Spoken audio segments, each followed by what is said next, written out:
நான் கேட்கிறேன், வேங்கவேல் பிரச்சனைக்கு திருமாவளவன் போனாரா? போலியா? அப்புறம் என்ன மூஞ்ச வச்சு இனி எங்களை பற்றி பேசுகிறாரா அவரு அப்படின்ற மாதிரி ஒருத்தர் பேசியிருக்காரு. இன்னும் திடீர்னு திருமாவளவன் மேலே எப்படி ஒரு பாய்ச்சல்? ஜாரதி பார்த்துருவோம் வாங்க. தமிழ்நாடு பாஜகவின் மூத்த தலைவர் ஹெச் ராஜா அவர்கள் அவர் தான். அவர்கிட்ட என்ன கேட்டாங்கன்னா, மணிப்பூரில் பெரிய பிரச்சனை நடந்துச்சு, அங்கே பல பேர் கொலை பண்ணப்பட்டாங்க, பெண்களுக்கு அநீதி இழைக்கப்பட்டது, ரொம்ப பயங்கரமான கொடுமைகள் பெண்களுக்கு இழைக்கப்பட்டது.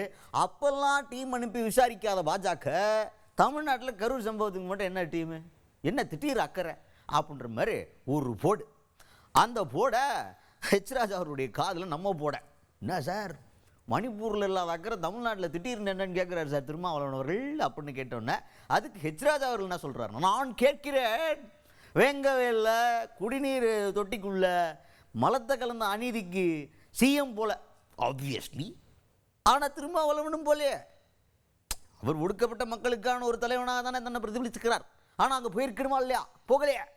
அந்த மூஞ்சியெல்லாம் என்னைய பற்றி கேட்கலாமா, அவர் என்னைய பற்றி பேசலாமா அப்படின்ற மாதிரி பாயிண்ட் பிடிச்சி லாஜிக்காக டக்குன்னு அட்டாக் பண்ணுறதா ஹெச் ராஜா அவர்கள் நினச்சிருக்கார். பட் அவர் கேட்டதில் ஒரு பாயிண்ட் இருக்குது. மணிப்பூரில் இதோட பயங்கரமான விஷயம் நடந்துச்சு, அதுக்காக கரூரில் நடந்துச்சு சப்ப மேட்ரு அப்படின்னு சொல்ல வரல.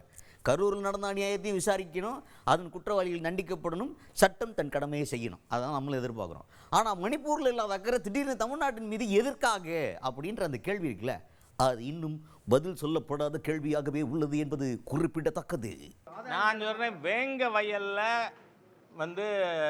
எஸ்சி மக்கள் குடியிருக்கிற இடத்துல ஓவர்ஹெட் டேங்கில் மலம் கலந்ததுக்கு திருமாவளவன் போனாரான்னு கேட்குறேன். நான் சீஃப் மினிஸ்டர் போகலை, இட்ஸ் ஆப்வியஸ்.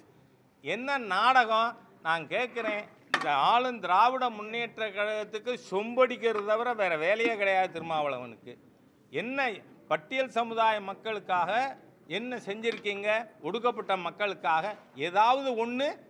இது விழுப்புரம் சீட்டும் சிதம்பரம் சீட்டும் வாங்கிறதுக்காக அந்த கட்சிக்கு பேரே அதுதான், விழுப்புரம் சிதம்பரம் கட்சி, விசிகா.